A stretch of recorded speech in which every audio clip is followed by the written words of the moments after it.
जय हिंद साथियों, स्वागत है आपका self study classes with Sumit Jain YouTube channel में।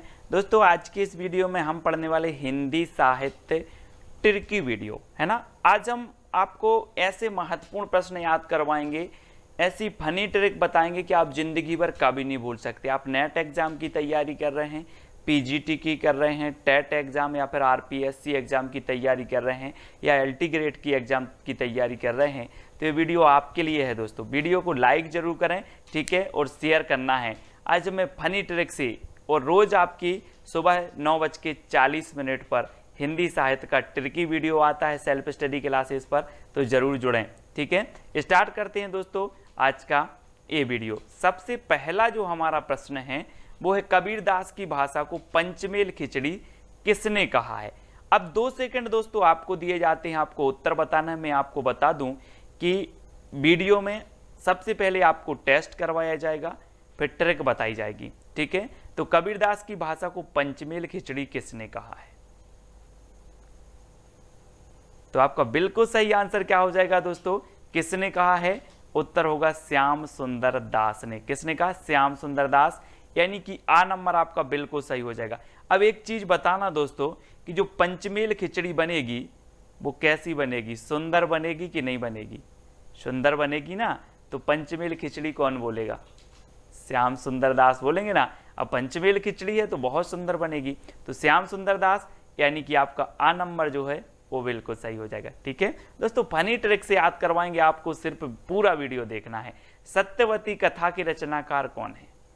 अब 4 विकल्प हैं, 2 सेकंड भी आपको दिए जाते हैं, फिर मैं आपको फनी ट्रिक से याद भी करवा दूंगा। तो आपका बिल्कुल सही आंसर क्या हो जाएगा? सत्यवती कथा के जो रचनाकार हैं दोस्तों वो कौन है? ईश्वरदास। आपने बिल्कुल सही आंसर बताया, ईश्वरदास। अब इसको कैसे याद रखना है दोस्तों, एक चीज बताना कि जो ईश्वर हैं, ईश्वर की जो कथा होती है वो कैसी होती है, सत्य होती कि नहीं होती। अब उत्तर तो आपके हाथ है ना, वो कैसी होती है? सत्य होती है। ईश्वर की कथा हमेशा सत्य होती है, तो सत्यवती कथा के रचनाकार कौन होंगे? ईश्वरदास। ठीक है, इस प्रकार से हमें याद भी करना है दोस्तों। अगला जो हमारा प्रश्न है, सत्यवती कथा को सूफी काव्यधारा की प्रथम रचना किसने माना है, तो आपको जल्दी से उत्तर बताना है। सत्यवती कथा को सूफी काव्यधारा की प्रथम रचना किसने माना है, तो 2 सेकंड में आपने अपना उत्तर बताया दोस्तों। किसने माना है? हजारी प्रसाद द्विवेदी, यानी कि विकल्प नंबर जो सा है वो आपका बिल्कुल सही हो जाएगा। अब इसको कैसे याद रखोगे कि सत्यवती कथा को सूफी काव्यधारा की प्रथम रचना हजारी प्रसाद द्विवेदी ने माना। अब एक चीज बताना दोस्तों, हमने पढ़ लिया कि सत्यवती कथा ईश्वरदास की रचना है ना। अब सत्यवती कथा जब ईश्वरदास की रचना है तो इसको एक बार नहीं पढ़ा जाएगा दोस्तों, इसको 1000 बार पढ़ा जाएगा। कितनी बार पढ़ा जाएगा? 1000 बार पढ़ा जाएगा। तो सत्यवती कथा को सूफी काव्यधारा की प्रथम रचना कौन मानेंगे? हजारी प्रसाद द्विवेदी, क्योंकि इसको 1000 बार पढ़ा जाएगा। हम बोलते हैं ना, कृष्ण लीला 1000 बार सुन रहे हैं, रामायण 1000 बार सुन रहे हैं, रामचरितमानस 1000, क्योंकि ये सत्य कथा है ना। वैसे ही सत्यवती कथा ईश्वरदास की रचना है और इसको हम 1000 बार पढ़ेंगे। ठीक है, ऐसे याद रखना है दोस्तों। अब आपको बताना है आलवार भक्तों की संख्या कितनी मानी है, तो 2 सेकंड में आपको अपना उत्तर बताना है और आपका बिल्कुल सही आंसर क्या हो जाएगा? आंसर हो जाएगा दोस्तों आपका कितना? 12। आल बार, यहां पर क्या आ रहा है? आल वार, तो वार से क्या बनेगा आपका? 12। आलवार भक्तों की संख्या कितनी मानी गई है? 12। ठीक है, वार से 12, यानी कि जो आ नंबर है वो आपका बिल्कुल सही हो जाएगा। ठीक है, अगला क्वेश्चन देखते हैं दोस्तों, अद्वैतवाद के प्रवर्तक कौन माने जाते हैं। अब 2 सेकंड में आप अपना उत्तर बता देना, फिर आपको ट्रिक से याद करवा देंगे हम। तो आपका बिल्कुल सही आंसर क्या होगा? अद्वैतवाद के प्रवर्तक। तब आपका बिल्कुल सही आंसर हो जाएगा क्या दोस्तों? शंकराचार्य, यानी कि जो आ नंबर है वो बिल्कुल सही है। ठीक है, और आपको पता है दोस्तों शंकराचार्य से क्या बनेगा? शंकर जी। और शंकर जी दुनिया में कितने हैं? अद्वितीय हैं। अद्वितीय हैं कि नहीं है, कि बहुत सारे हैं? अद्वितीय हैं। दुनिया में शंकर जी क्या है? अद्वितीय हैं। तो अद्वैतवाद के प्रवर्तक कौन होंगे? कौन होंगे? शंकराचार्य। ठीक है, तो इस प्रकार से याद रखना है। अगला बताना दोस्तों, रैदास के गुरु का नाम क्या था? रैदास, तो आपका बिल्कुल सही आंसर क्या होगा, आपको बताना है दोस्तों रैदास के गुरु का नाम। तो हम भी कहते हैं कि हम राम के दास बनकर रहेंगे, हम राम के दास बनकर रहेंगे, राम के चरणों में रहेंगे, उनके दास रहेंगे। तो रैदास के गुरु का नाम क्या था, रामानंद, यानी कि जो आ नंबर है वो बिल्कुल सही हो जाएगा। ठीक है, रामानंद के कितने शिष्य थे दोस्तों, 12 शिष्य थे। ठीक है, और इनके जो है एक शिष्य थे कौन, रैदास, यानी कि रैदास के गुरु कौन थे, रामानंद थे। ठीक है, ये चीज याद रखनी है दोस्तों। अगला बताना, अनुराग बांसुरी के रचनाकार कौन है। 4 विकल्प हैं, 2 सेकंड भी आपको दिए जाते हैं। तो आपने बिल्कुल सही बताया है दोस्तों। अनुराग मतलब क्या होता है, अनुराग मतलब होता है दोस्तों प्रेम। क्या होता है, मैं अनुराग करता हूं, उससे प्रेम करता हूं। और जो प्रेम करता है ना, और प्रेम को क्या कहते हैं, और प्रेम की बांसुरी बजाता है वो क्या करेगा, है ना, उसी को कहते हैं हम क्या, मोहब्बत। तो यहाँ से नूर मोहम्मद, है ना, हम बोलते हैं ना नूर जहां से प्यार करते थे, वो नूर जहां से प्रेम करते थे। ऐसे ही नूर मोहम्मद की रचना है अनुराग बांसुरी, है ना, क्योंकि ये अनुराग करते थे, मोहब्बत करते थे काय से, बांसुरी से। तो अनुराग बांसुरी के रचनाकार कौन होंगे, नूर मोहम्मद। इस प्रकार से आपको याद रखना है। अगला बताना है दोस्तों, रामचरितमानस में कितने कांड हैं। रामचरितमानस दोस्तों जल्दी से बताना है। आपका बिल्कुल सही आंसर क्या आ गया है, रामचरितमानस, है ना, ये तुलसीदास जी की रचना है। रामचरितमानस महाकाव्य है। ठीक है, और इसमें कितने खंड हैं, कितने कांड हैं, तो 7 कांड हैं। अब इसको कैसे याद रखोगे, है ना, तो रामचरितमानस दोस्तों आपको पता है कि राम के जीवन पर आधारित है, तुलसीदास जी की रचना है। ठीक है, और राम जी जब वन में जा रहे थे तो बहुत सारे लोग कहाँ जा रहे थे, साथ जा रहे थे, साथ। तो तुलसीदास ने सोचा यार सब लोग साथ जा रहे थे तो रामचरितमानस में भी 7 कांड रखेंगे, है ना, तो इसमें 7 कांड हैं। इस प्रकार से याद रखेंगे। विनय पत्रिका की रचनाकार कौन है दोस्तों, विनय पत्रिका। अब एक चीज बताना दोस्तों कि संसार में सबसे ज्यादा विनय राम जी की किसने की है, विनय पूर्ण दोहे लिखे हैं, विनय की है किसने की है, तो वो की है दोस्तों किसने, तुलसीदास जी ने। ठीक है, तुलसीदास यानी कि जो आ नंबर है वो बिल्कुल सही है ना। आपने सुना है, क्या सुना है कि चित्रकूट के घाट में भई संतन की भीड़, तुलसीदास चंदन घिसें तिलक देत रघुवीर। दोस्तों जो विनय पत्रिका है ये ब्रज भाषा में तुलसीदास जी की रचना है। याद रख लेना, कई बार पूछी जाती है कि विनय पत्रिका की भाषा क्या है, तो भाषा है ब्रज भाषा और तुलसीदास जी की है। ठीक है, अगला बताना दोस्तों, भक्तमाल की रचनाकार कौन है, भक्तमाल। तो अब एक चीज बताना दोस्तों कि जो भक्त होते हैं, भक्त, है ना, भक्त क्या करते हैं, आकाश की ओर, नभ की ओर क्या करते, सिर करते हैं और ऐसे भगवान को क्या करते हैं, नमस्कार करते हैं। कौन, भक्त। कहां सिर करते हैं, नभ की ओर। तो भक्तमाल के रचनाकार कौन होंगे, नभ से नाभादास, है ना। भक्तमाल जो भक्त होते हैं वो नभ की ओर सिर करके नमस्कार करते हैं, तो भक्त से नाभा, भक्त क्या करते, नभ की ओर, तो नाभादास, है ना। तो भक्तमाल के रचनाकार कौन है, नाभादास। ठीक है, अगला प्रश्न बताना है दोस्तों आपके, भंवर गीत के रचनाकार कौन है, भंवर गीत। ये है दोस्तों भंवर, और आपने सुना होगा कि जब ब्याह होता है किसी का तो क्या पढ़ती है, भांवरें पढ़ती हैं, भांवरें पढ़ती हैं। और जब नई नई दुल्हन होती है और क्या करती है, भांवरें पढ़ के जाती है, तो सबसे ज्यादा वो देखती है, क्या देखती है कि नंद कैसी है, नंद कैसी है। और नंद अगर तेज हुई तो सोचती है यार नंद की भांवर पड़ जाती जल्दी, नंद की भंवर जल्दी पड़ जाती। तो भंवर गीत के रचनाकार कौन होंगे, नंद की भांवर पढ़वाते हैं जल्दी, तो नंददास, यानी कि 12 नंबर आपका बिल्कुल सही होगा। ठीक है, भंवर गीत नंददास की रचना है। ठीक है, तो जो कृष्ण काव्य धारा थी दोस्तों, कृष्ण काव्य धारा में सूरदास जी के बाद नंददास जी का नंबर आता था, है ना। अगला बताना है, रामायण महानाटक की रचनाकार कौन है। मैं सिर्फ दोस्तों ट्रिक से याद करवा रहा हूं, बहुत सारी चीजें आपको बता सकता हूं, लेकिन रामायण में ट्रिक से ही याद करवा रहा हूं ताकि आपको याद हो जाए। ठीक है, तो रामायण महानाटक की रचनाकार कौन है।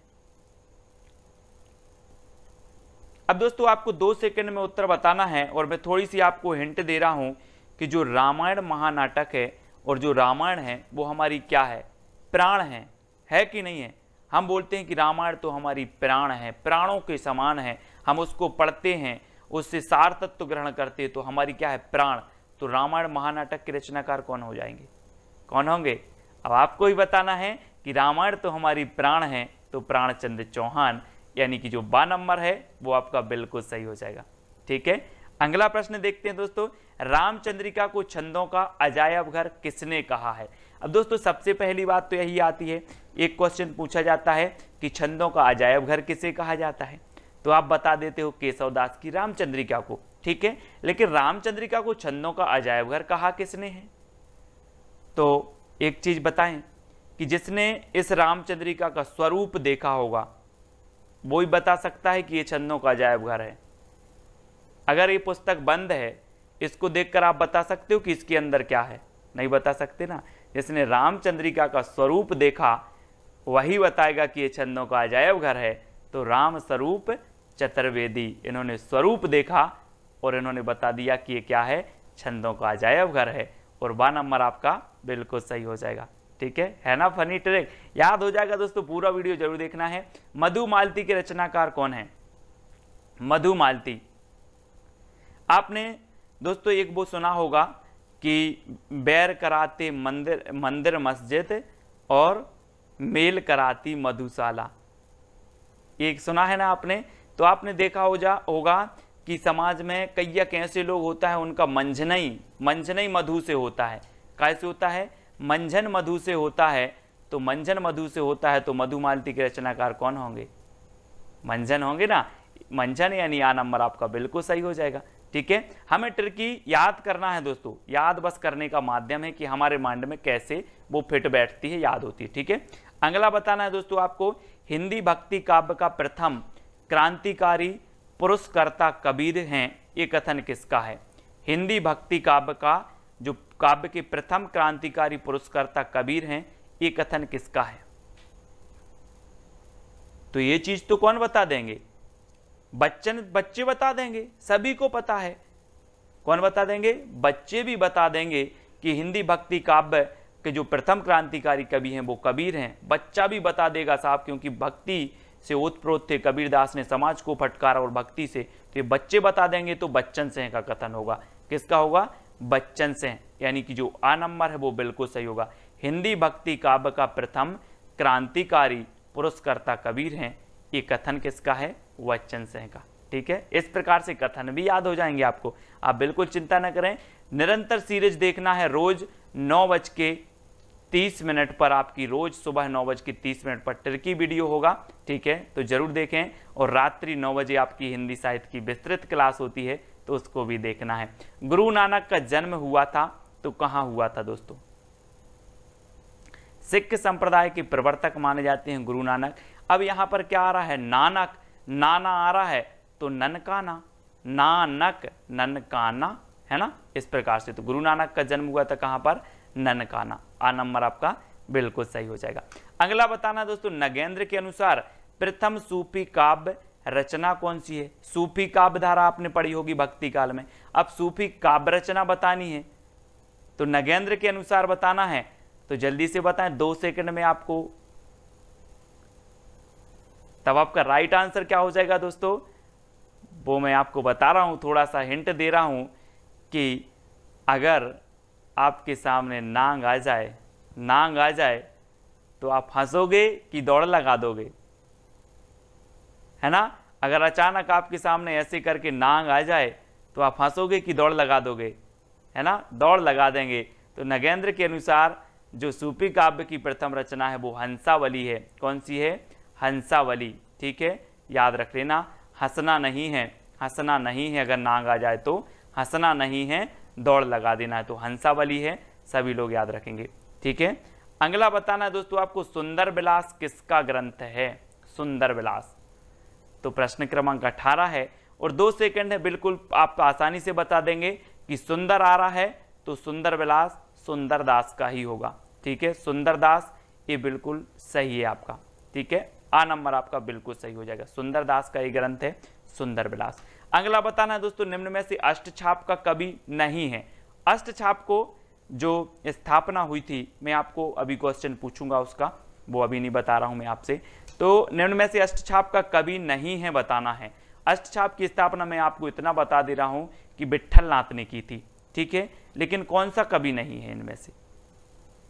तो आपका बिल्कुल सही आंसर क्या हो जाएगा दोस्तों? क्या होगा? आपका नंददास जी भी हैं, सूरदास जी भी हैं, छीत स्वामी हैं, लेकिन कौन नहीं है? नावादास, जिनकी रचना हमने पढ़ी थी कौन सी है? भक्तमाल, है ना, भक्तमाल इनकी रचना है। और ये नावादास जो हैं ये अष्टछाप के कवि नहीं है, यानी कि आपका जो उत्तर है आ नंबर बिल्कुल सही हो जाएगा। अब लोग कंफ्यूज होते हैं दोस्तों, यहाँ भी दास आ रहा है, यहाँ भी दास आ रहा है, यहाँ भी दास आ रहा, तो ये तीनों तो होने चाहिए, ये छीत स्वामी आ रहा तो ये नहीं होनी चाहिए, ऐसे कर देते हैं। लेकिन जिन्होंने पढ़ा है उनको ज्ञान है। कुंभन दास के गुरु कौन थे दोस्तों? वल्लभाचार्य, रामानंद, कबीरदास या विट्ठलनाथ? तो अब दोस्तों यहाँ पर बताना है, फंस गई ना कैसेट, कि वल्लभाचार्य के हैं कि विट्ठलनाथ के हैं। तो दोस्तों एक चीज मैं आपको हिंट दे रहा हूं कि अगर कुंभ के मेले में जाना है तो क्या होनी चाहिए? बल होना चाहिए, क्योंकि भीड़ इतनी रहती है कि आपके अंदर अगर बल नहीं होगा तो आप कुंभ के मेले में नहीं जा सकते। तो कुंभ के मेले में बल चाहिए, तो कुंभन दास के गुरु कौन होंगे? बल से वल्लभाचार्य, यानी कि जो आ नंबर है वो आपका बिल्कुल सही हो जाएगा, ठीक है, इस प्रकार से याद रखना है। अब दोस्तों आपका एक चैलेंज प्रश्न है जिसका उत्तर आपको कमेंट में लिखना है कि अष्टछाप की स्थापना कब हुई थी। एक एक बंदा जिन्होंने भी ये वीडियो देखा है, जिनको भी वीडियो अच्छा लगा है, जो भी हमारे हिंदी साहित्य के सही ओरिजिनल स्टूडेंट हैं, वो अष्टछाप की स्थापना कब हुई थी इसका उत्तर कमेंट में लिखेंगे। चैलेंज प्रश्न है आपके लिए, ठीक है, हर बंदा लिखेगा और प्रोत्साहन के लिए 2 शब्द लिखेंगे कि सर इसी प्रकार के वीडियो और बनाए। ये तो सरल प्रश्न थे, कठिन प्रश्न भी आपको याद हो जाएंगे, कोई बड़ी बात नहीं है। हिंदी साहित्य की रचनाएं याद हो जाएंगी, प्रश्न याद हो जाएंगे, काल हो जाएंगे, सब कुछ होगा याद, है ना। सिर्फ आपको वीडियो को लाइक करके अपने मित्रों तक शेयर करना है और सुबह रोज 9:30 पर आपका टर्की वीडियो जरूर आएगा रोज। तो रोज आपको देखना है, वीडियो को लाइक करना है। और दोस्तों एक छोटा सा अपना क्या है, IAS स्टडी ट्रैक एक टेलीग्राम अपना ग्रुप है जिसमें लगभग 5-6 हज़ार लोग जुड़ चुके हैं। तो आपको टेलीग्राम ऐप डाउनलोड करना है, उसमें सर्च करना है IAS स्टडी ट्रैक और ज्वाइन हो जाना है, ठीक है। और हिंदी साहित्य का एक व्हाट्सअप ग्रुप भी है, तो व्हाट्सअप नंबर दिया है आपका 9098609291, ठीक है। इस पर आप मैसेज करेंगे तो ग्रुप की आपको लिंक मिल जाएगी। इंस्टाग्राम में भी जुड़ना है तो आपको self study classes Sumit Jain search करना है, ठीक है। फेसबुक पे आपको सुमित जैन सर्च करना है। वीडियो को लाइक जरूर करें दोस्तों, कैसा लगा कमेंट के माध्यम से बताएं। तो आज के वीडियो के लिए बस इतना ही। जय हिंद।